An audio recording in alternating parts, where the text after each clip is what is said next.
అతిథిని పరిగణించక గతము చూడక నన్ను కోరుకున్న రీతి ఎంత అద్భుతం.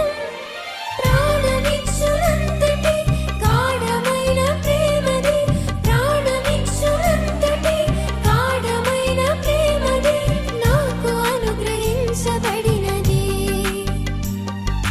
నాకు అనుగ్రహించబడినది.